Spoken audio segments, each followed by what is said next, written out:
اور ان سے دو شخصوں کا حال بیان کرو جن میں سے ایک کو ہم نے انگور کے 2 باغ عنایت کیے تھے اور ان کے گردا گرد کھجوروں کے درخت لگا دیے تھے اور ان کے درمیان کھیتی پیدا کر دی تھی. دونوں باغ کثرت سے پھل لاتے اور اس کی پیداوار میں کسی طرح کی کمی نہ ہوتی اور دونوں میں ہم نے ایک نہر بھی جاری کر رکھی تھی اور اس طرح اس شخص کو ان کی پیداوار ملتی رہتی تھی. تو ایک دن جبکہ وہ اپنے دوست سے باتیں کر رہا تھا کہنے لگا کہ میں تم سے مال و دولت میں بھی زیادہ ہوں اور جتھے اور جماعت کے لحاظ سے بھی زیادہ عزت والا ہوں، اور ایسی شیخیوں سے اپنے حق میں ظلم کرتا ہوا اپنے باغ میں داخل ہوا.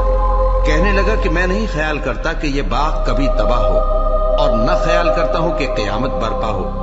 اور اگر میں اپنے پروردگار کی طرف لوٹایا بھی جاؤں تو وہاں ضرور اس سے اچھی جگہ پاؤں گا.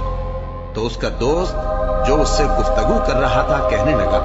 کہ کیا تم اس ذات سے کفر کرتے ہو جس نے تم کو مٹی سے پیدا کیا، پھر نطفے سے، پھر تمہیں پورا آدمی بنایا؟ مگر میں تو یہ کہتا ہوں کہ اللہ ہی میرا پروردگار ہے اور میں اپنے پروردگار کے ساتھ کسی کو شریک نہیں کرتا.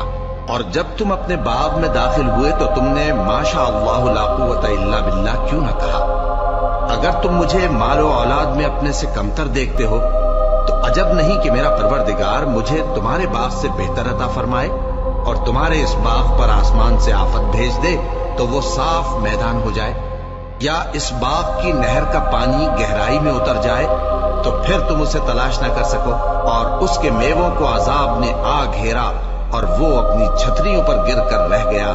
تو جو مال اس نے اس پر خرچ کیا تھا اس پر حسرت سے ہاتھ ملنے لگا اور کہنے لگا کہ کاش میں اپنے پروردگار کے ساتھ کسی کو شریک نہ بناتا. اس وقت اللہ کے سوا کوئی جماعت اس کی مددگار نہ ہوئی اور نہ وہ بدلہ لے سکا.